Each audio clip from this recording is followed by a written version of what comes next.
Ooh, all right. I'm alive. I'm back. I'm back. All right. Ooh, the lighting here. A little early though, but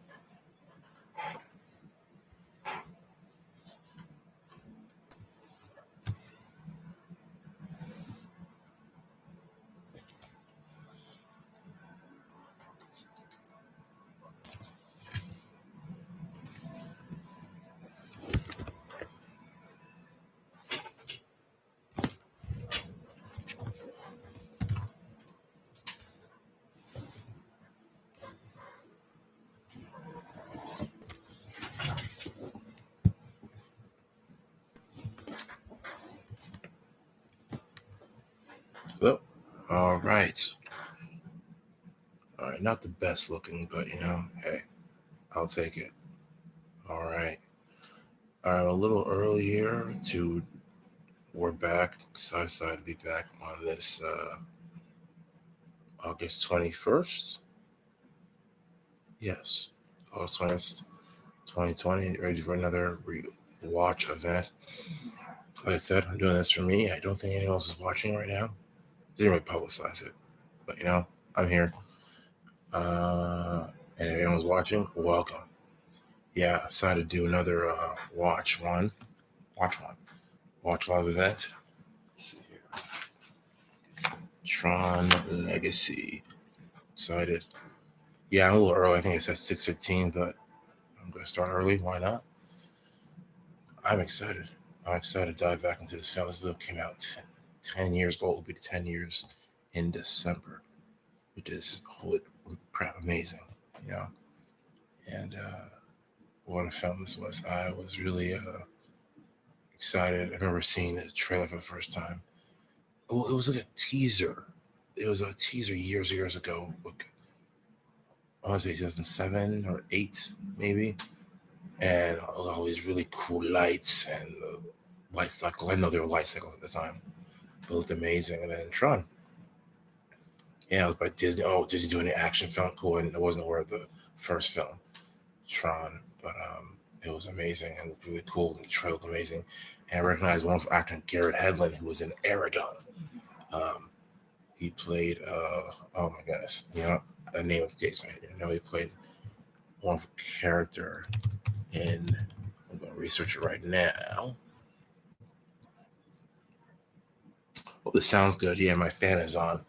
Yeah, the AC's out, so I'm trying to make it cooler.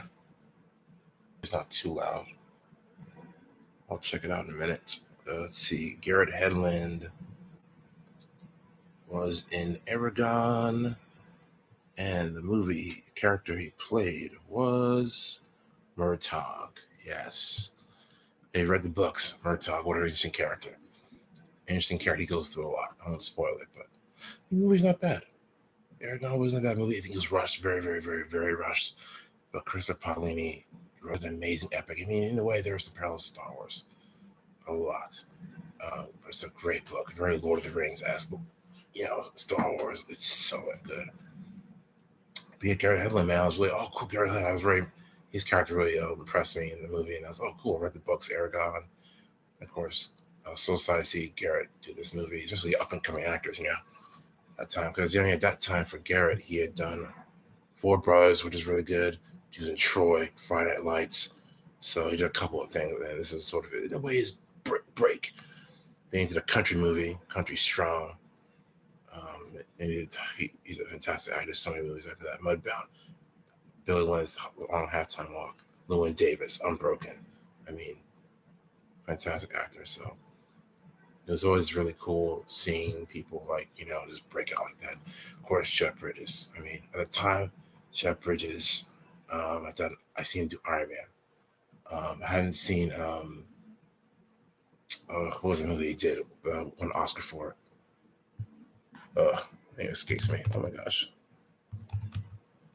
But yeah, Jeff Bridges was so great, Iron Man. But I didn't know much about him. And then, of course, obviously, The Big Lebowski. I finally saw it for the first time recently. It's so good. So good. Something Crazy Heart. That's what it was. He did a bunch of movies. I mean, my goodness. He did a King Kong movie at one point. I think he did. Yeah, and he's done so many great films. Hey, R.I.P.D. That movie was funny. Underrated. He was in Surf's Up.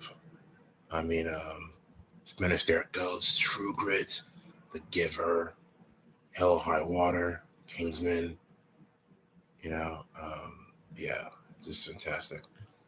Of course, the beautiful Olivia Wilde, the gorgeous Olivia Wilde, the O.C. Um, and some other great movie. I think she was in a movie. Olivia Wilde. What else was she in? She did a movie. It's a movie with I want to say it was a really R-rated movie. Justin Timberlake was in it. Anton Yelchin was in it as well.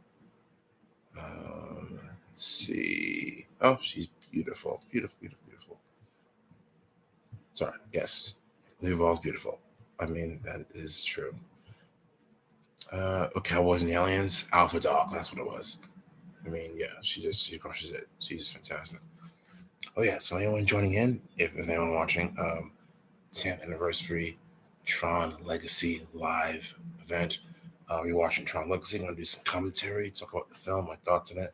Just have fun. It's a really good film. I enjoy it so much. Remember, and of course Bruce Boxleitner, who was in the original Tron, came back to reprise his role, and he was in Uprising the series, which I'll talk about later. And of course, he was in Babylon. He's in a Star Trek show. He did a couple of stuff. Yeah, I'm so excited to dive in it, but it's great. Especially the best part about watching this film was just the stuff that came out after it. I mean, Tron Uprising was a great show. We'll talk about that. Of course, there's a great prequel comic they did. There's some great tie-in stuff. Like it was a press conference based on the film they did.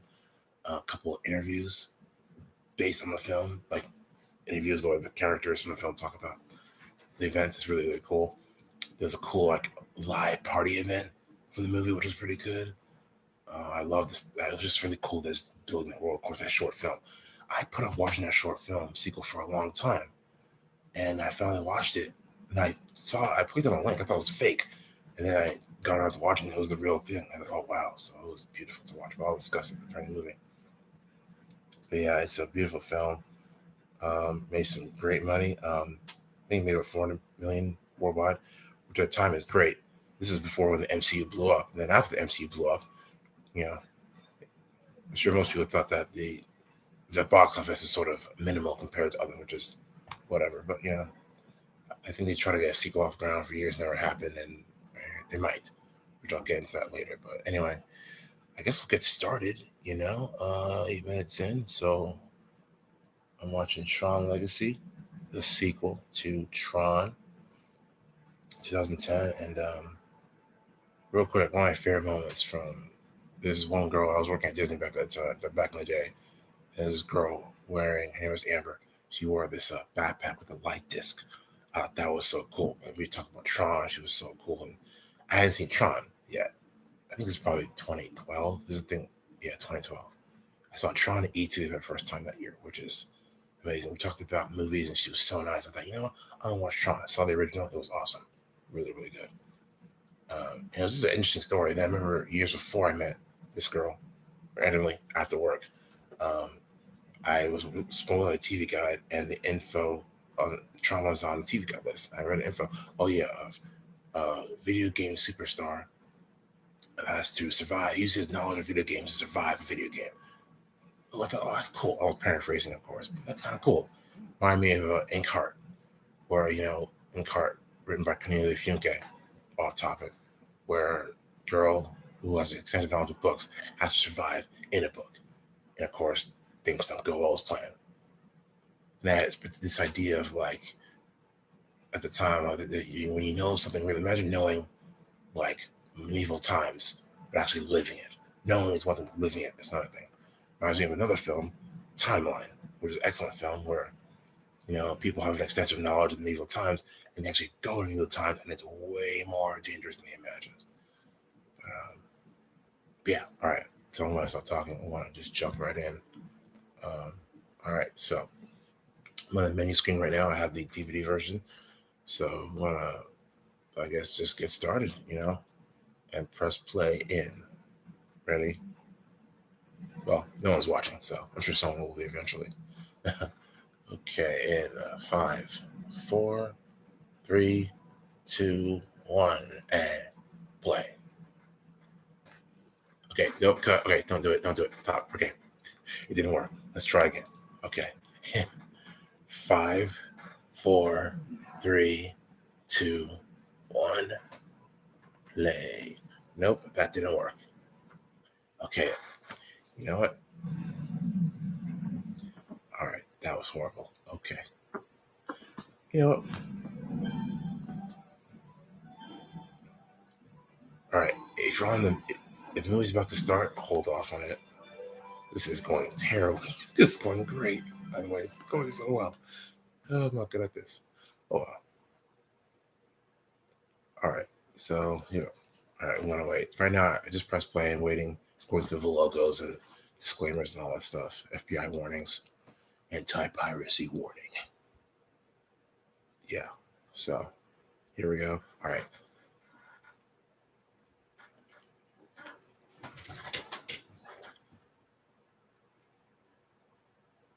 All right. So, the logos just came up. Right now, the Disney logo is coming up. Love this logo, by the way. It's fantastic. Yeah, I like when they take logos and they sort of redo them. That's a lot of fun. Love the futuristic blue feel. It's beautiful. And this classic intro is fantastic. The grid. The digital frontier. The first picture clusters of information as they move through the computer. What did it look like? Ships, motorcycles, with circuits like freeways. A new commuting world I thought I'd never see. And then one day, that's right, man, I got in. I mean, let's just talk about Daft Punk, how amazing they are. Fantastic people, fantastic, talented people. Of course, that intro is beautiful because it's sort of explains sort of the idea of what a video game be like, creating video game, what creating video game be like, creating a whole world, every minute detail. It's a beautiful thing. Of course, I'm sure in the 80s at the time, that's even much more. Well, it says 1989, but of course, going further back in time, just that world, creating a video game back in there has been monumentally life changing. Coming from the house right now with his son.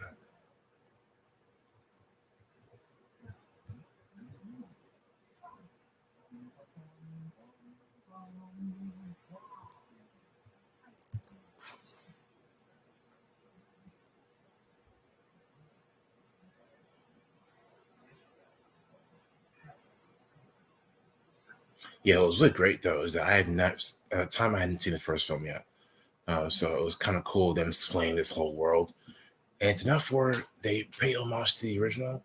They throw some moment there where it's like, hey, you've seen the first film. Hey, here's a little Easter egg there. But if you haven't, it's sort of like get thrown into this world. Okay, so there's this whole world full of Tron and Clue and life cycles in this world. You know.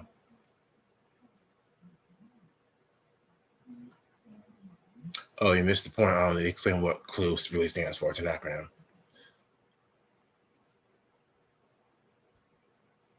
I love the score here, though. It's beautiful. Daft Punk does a good job. It's beautiful, just ethereal and techno, and just full of. I have a soundtrack on my iPod. It's beautiful to watch every time. It gives me chills. Discovery and hope and something new. Miracle. The miracle. Yes, we'll find out what that is, or who that is.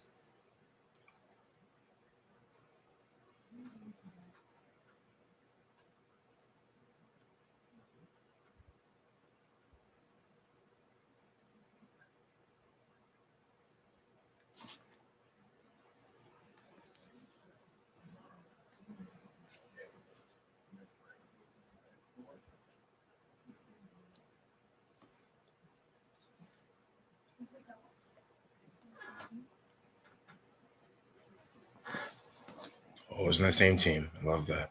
And there's a de-aged Jeff Bridges. I gotta say, at the time, I mean, they're probably making this film. They're probably filming what 2008, 9. Not bad. You can sort of tell there's some CG in there, but I mean, at the time, pretty impressive. Of course, let's see. Force Unleashed came out in 2008, so in terms of facial recognition of video games was evolving a bit. And then Avatar came out in 2009, so that was really taking shape. So this is all just groundbreaking stuff. And so the video game technology and movie technology has changed so much since then. And here was the unfortunate event of the mystery of Flynn.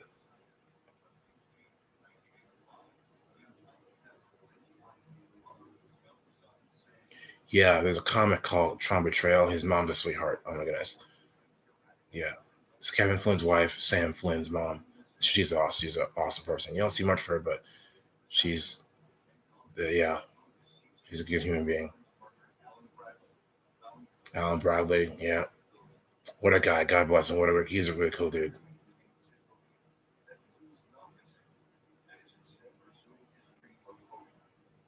Yeah, I mean, pretty much you could tell Kevin Flynn's sort of this Steve Jobs type person. And in the comic, though, Kevin Flynn's an inspiration. He's a video game innovator. He wants to, but in a way, he's an inspiration, but he is obsessed. He believes that this game will change everything. And he's passionate about this game, about changing. He's about entertainment, but also changing the world.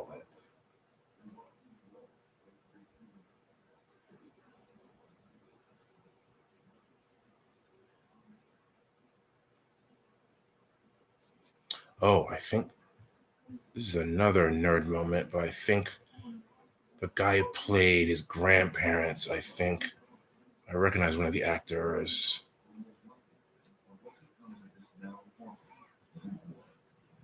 Yeah, I got it. Oof, look at that. Love that.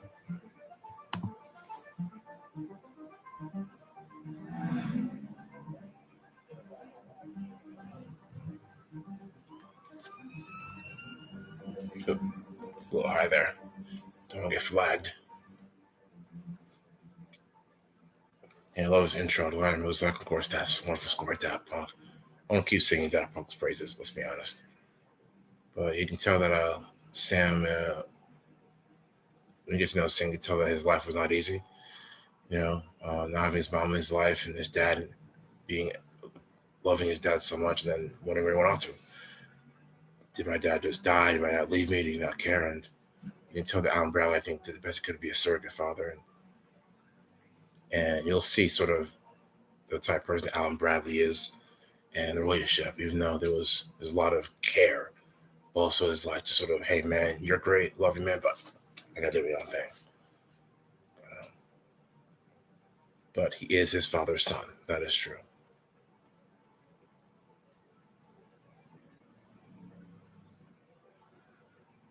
Cool bike. Ducati. I haven't seen Tron in a while. I wonder if Jeff Bridges rode Ducati. I don't know. Okay, here's a cool Easter egg here. That's a big door. That's in the first movie. I thought, let's see what he did there.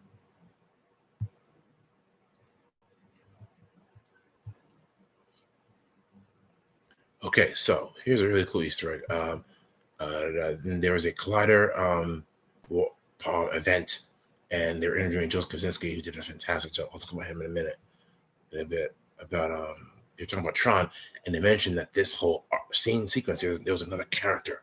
Flynn was with someone else. He was with some type of friend. They were going together doing this little heist thing. Okay, so 2 actors here recognize this board meeting. Very interesting. 3 of them.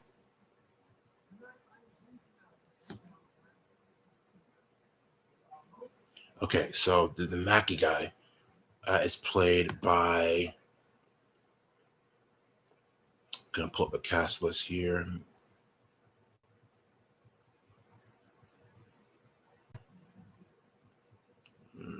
The actor Jeffrey Nordling. Yes, he was in 24, and he was in the first season Arrow. One of the bad corrupt businessmen. Bertinelli. So he's the father of Huntress in the era. But yeah, 24. He's a great actor. He's done some good stuff. I think he was in also. He might have been in Gifted, probably. But yeah. And the woman that was talking, I think that was Christine Banks, I believe, maybe. I believe she was in. Hopefully, she's in the movie. I think she was in Terra Nova and Black Lightning. So yeah, I think that's her. I don't want to mess it up though, but.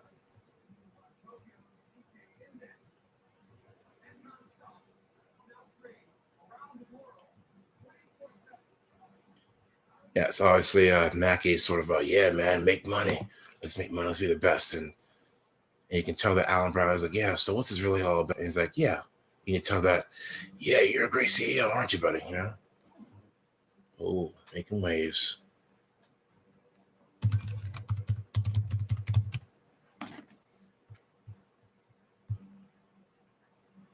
That is that lock computing power.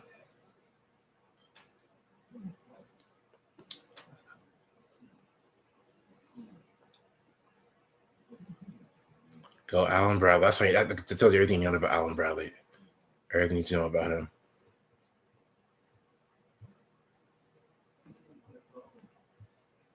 Oh, smooth move, Alan. Yeah, it's 12 from the box. This guy, Cillian Murphy. Okay, so his character is very, very interesting. Let's see.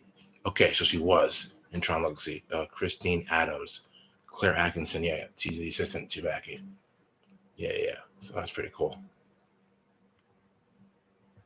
But yeah, Cillian Murphy. He fantastic actor. Let me pull it up here. Someone's playing the hacker.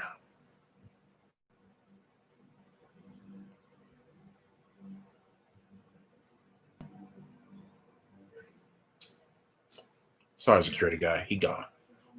Well, that security guy, he was in Smallville season 4. Yep. I'm a nerd. I've seen a lot of shows. I recognize a lot of actors.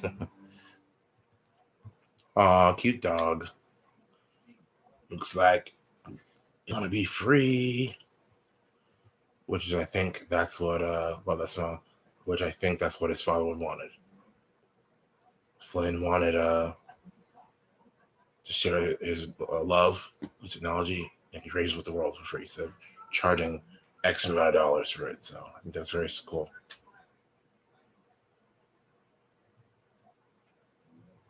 Cha-ching. I mean, not really. Emotional cha-ching. But yeah, so Cillian Murphy played Encom Edward Dillinger Jr., the head of Encom software design team, and son of former Encom senior executive Ed Dillinger, portrayed by David Warner in the first film. So in the original film, Dillinger is sort of the antagonist of the first film. He stole Flynn's idea for the video game and made profits off of it. And the first one was essentially trying to find a way to expose him. Yeah, so Dillinger Senior is not dead, but he's just not around. He's around. It's not dead, but he's just not there at the company.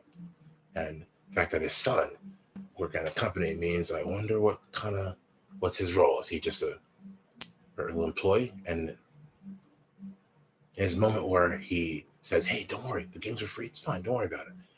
It's all part of the plan." And then he walks away and has a phone call. That's probably with his father. So I'm guessing maybe what side is he really on?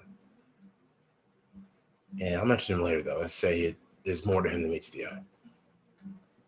Actually, I'll say it now. In the short film, Flynn Lives the Next Day, Bradley wants to keep him on, which is great. But who knows what side Dillinger Jr. is really on. Of course, Cillian Murphy's a fantastic actor. So, but of course, it's funny. I'm watching the Batman Begins. He played Scarecrow. So I wonder what sinister thing he's up to. We'll see. Now we're on the scene where Flynn is being confronted by a security guard and he's about to jump off the roof. Don't worry, he's not going to die. That'd be a very short movie. Not a good one.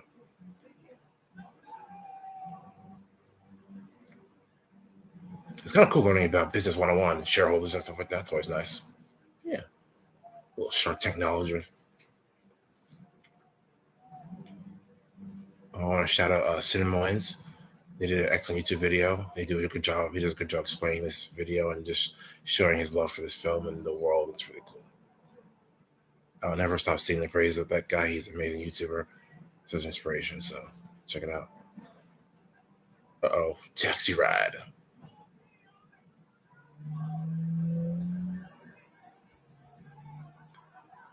What if that taxi driver is Senhil Rimamurthy from Heroes? I don't know. Maybe it could be it. Ooh. Got some parkour in there. Oh, so close, so close. Nope. Ooh, love that light shining down him. That's like nice foreshadowing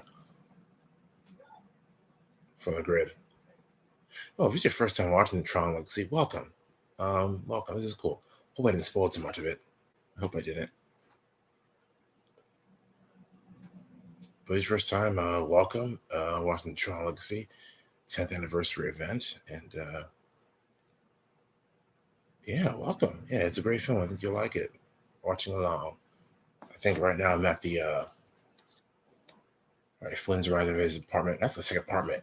Taking an old garage and making it turn apart. It's pretty sick. So it shows you type of innovator, engineer, know-how that Flynn is. Oh, cute dog. At the 15-minute mark. And here's Alan.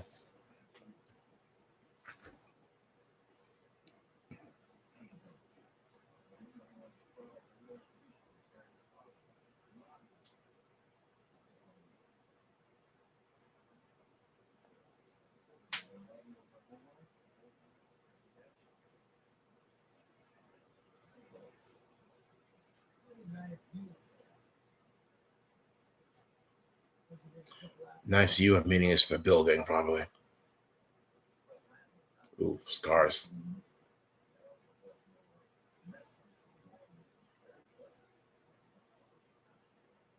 Of course, Alan could easily turn him in, but Alan's a good guy. Why would you turn him in? Obviously.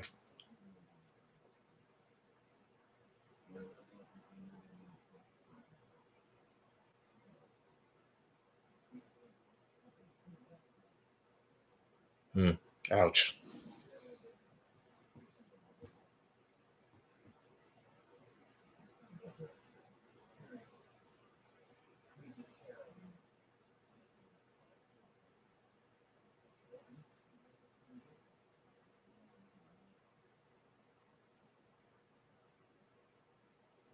So this part's a mystery here. He was paged. Ain't nothing wrong with the pager. I've used it maybe once. It's a classic 90s technology. 80s, 70s, something like that. Pager came from the Dad's Arcade. So that's a little mystery to me. I mean, yeah.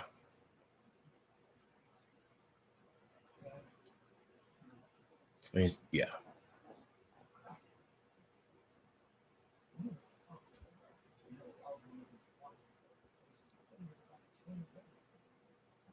Quantum teleportation.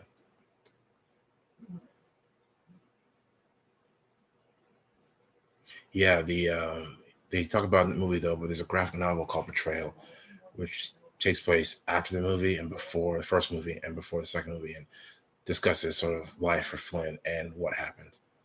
And even the video game, the video Tron Legacy video game is really good. Actually goes into deeper detail of what happened as well. So the video games worth watching, or just the cutscenes in general. And the comic book is really good too. Betrayal, worth a read and watch.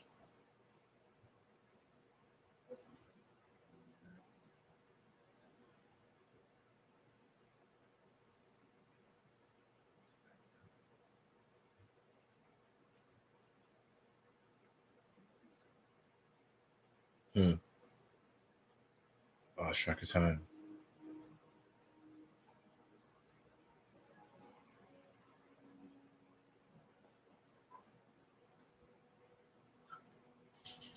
Oh, cute dog.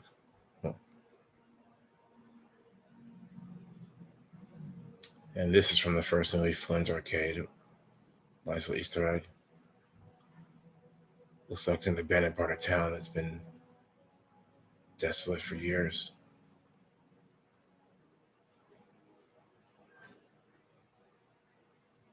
It's amazing no one tore it down.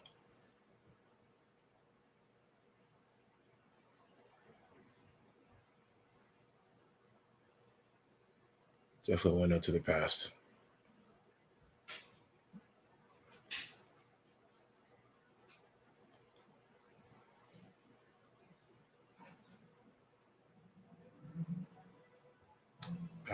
Journey. Great band. Famous rock band famous for the song Don't Stop Believing. But this song's pretty great. Yeah, has a lot of window to the past for sure. Definitely from the first film, obviously.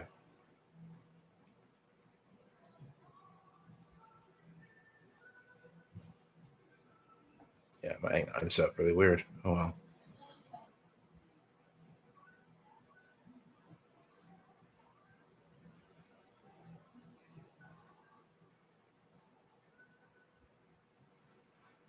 Tron.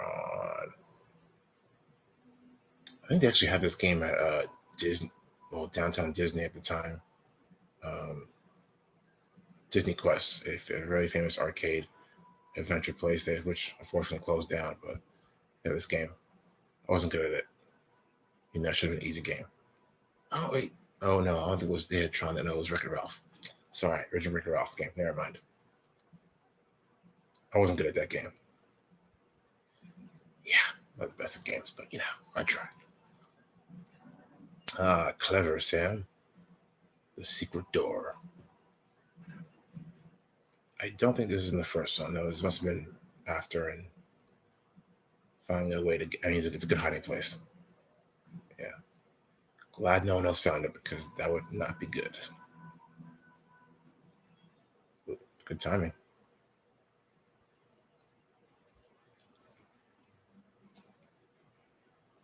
But yeah, I think it's interesting. I think I'm sure that early in the film they discussed that technically Sam is technically next in line to take over the company. I guess Sam at the time didn't want any part of it because I think he didn't feel like he was ready to take on such a moment, understanding what it means to take on that legacy. And I'm sure he felt conflicted. Like, I mean, yeah, my dad was great, but why do I want to? Why should I even care? But in a way, he does care because I think he cares about the impact that you know that he had on many people and the company as well. So,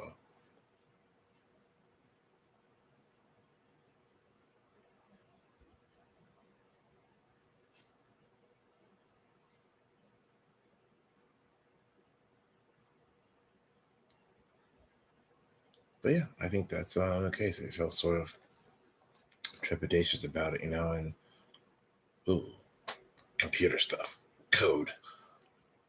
So I think over the years he probably did his best to sort of kept the company in line at times. But of course, he's just one person. But I'm sure he made an impact on the company in his own way without actually being part of it. So I have a feeling this will change. Of course, I've seen the movie so many times, but for newcomers, it will definitely change his way, how he feels about everything. So.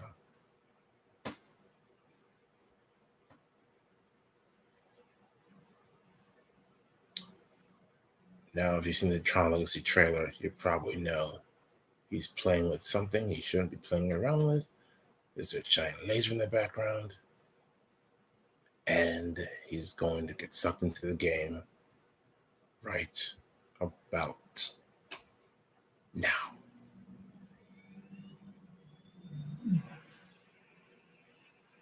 Oh, I love how everything gets sucked out digitally. Yeah.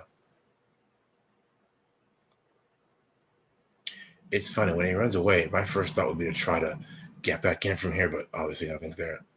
Like how everything mirrors. It's like weird. Yeah, it was. I think. Yeah, it's sort of like mirrors, sort of like upside down. Everything in the real world mirrors this stuff in this world. So it's a sick jacket, by the way. Yep. Looks like you're in it, buddy. The grid. Yep. Remember that ship? That ship was from the first movie. Yeah. I know. It is happening. Oh. Of the hexagons and Clue's henchmen.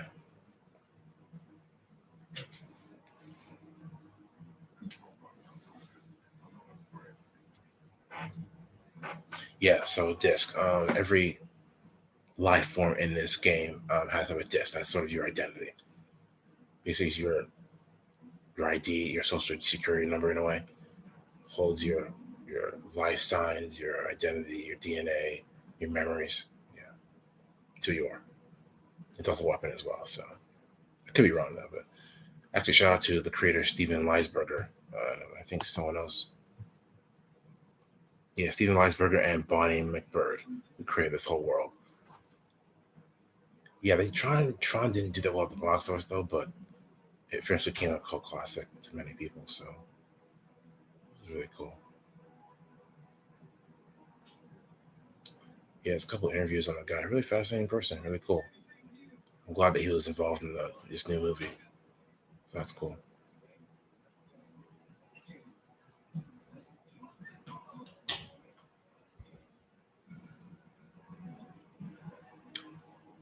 Well, I've got a bad feeling about this.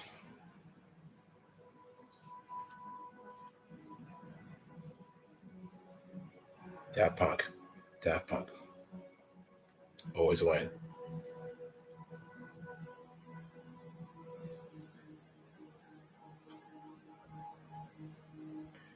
I'm guessing every now and then Clue has picks random people at random to do the games against their will. Now, obviously, you'll start to hear that there's not many people from the outside that make it into this game, which is a very good reason for that. There's a very, very good reason for that. Later.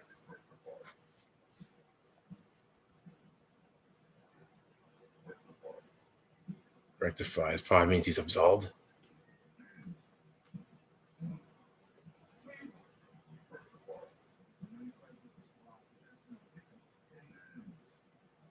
Yeah.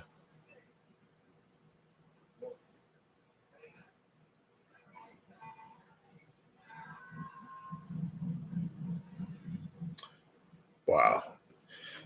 That's unsettling. You know it's bad when someone does that.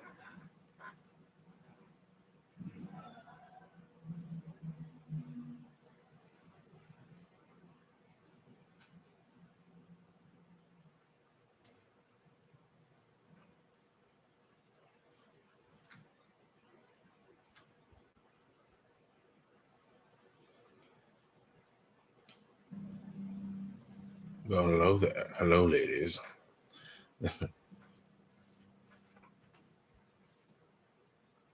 All right, so nerd alert. One of the actors here, Serinda Swan. She's coming up here. Well, his actress here. Her name is Bogar, beautiful actress. She was in Fantastic Four. She's in Criminal Minds and a couple of TV shows and movies. But yeah, great actress and very beautiful as well. So Finn's getting upgrade, getting dressed by beautiful women. That's interesting. Okay, moving on. Yeah, one of the women that's her. She's different. He's different. Yeah, that one next to her, I think, is Swinder Swan, who's in Smallville, plays Atana. Sick upgrade. Yeah, I think the woman who comes up to take the light disc, that's Swinder Swan, I think. Totally random comment. No one's gonna care, but it's a cool fact for me. Good advice. Survive. Yeah, there she is.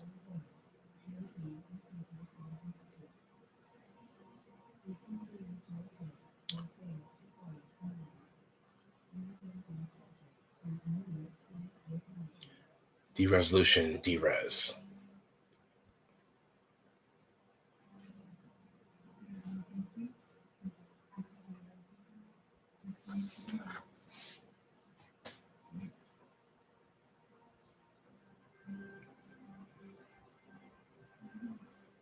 That's some good synchronized walking.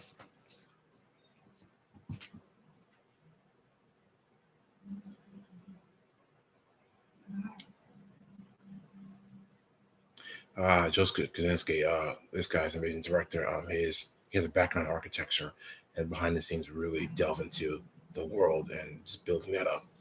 Just the buildings and the look, everything's sharp and beautiful. So he went on to do a movie called Oblivion with Tom Cruise, which is a beautifully visual film. And he did a movie with Josh Brolin, Only the Brave, which is a fantastic movie, heartfelt, emotional film. And he's doing Top Gun 2. So, which is awesome.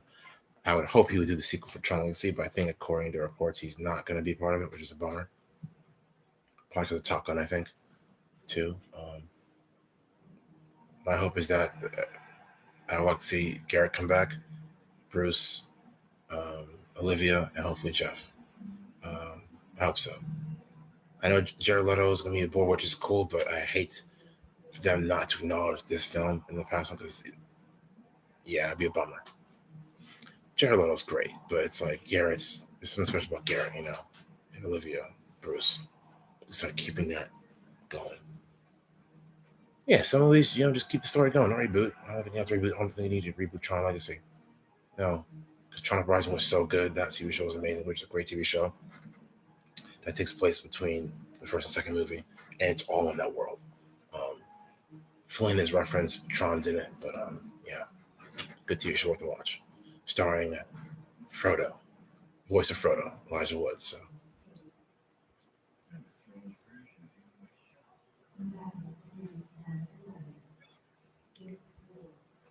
Well, this 3-inch version of you is going to kill you, Sam, so you might want to watch out. Slow-mo. All right, now we're at the games where it's a one-on-one battle. And Sam learns quickly he has to survive. And that's what D-Res looks like. It's really painful. And he's probably dead. I mean, someone got dusted. Sorry, no. A little Marvel humor there.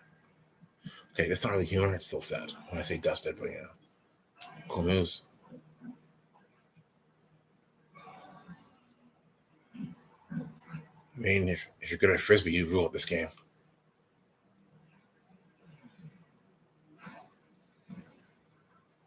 Ooh. That's how it is. Oof.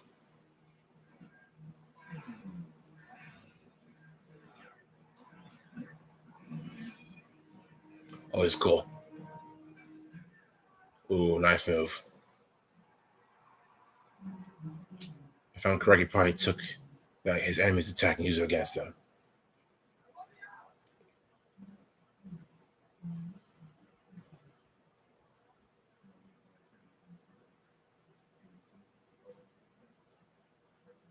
Clue's henchman, yeah, James Fran. He was in a couple of stuff.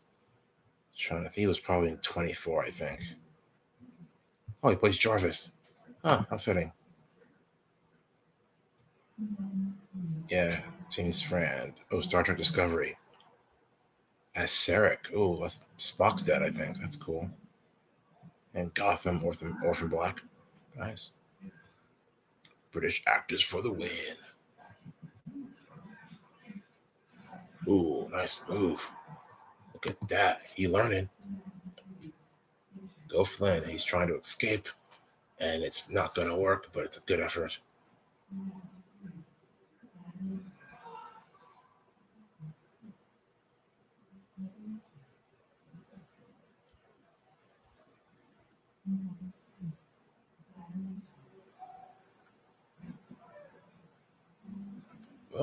Well, but Sam, he's fearless when it comes to stunts and high adrenaline activity.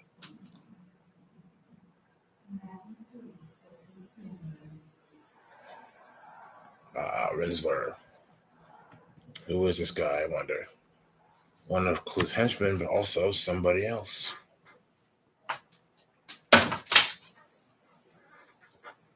Sorry, I charged my laptop. Hopefully the sound's good on this. I hope so.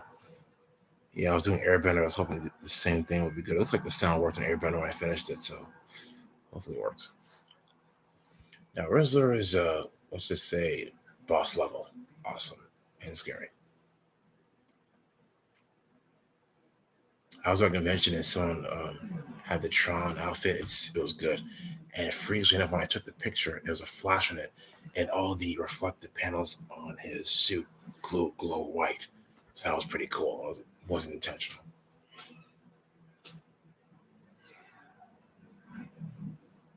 Ooh, look at that. My goodness. So Darth Maul.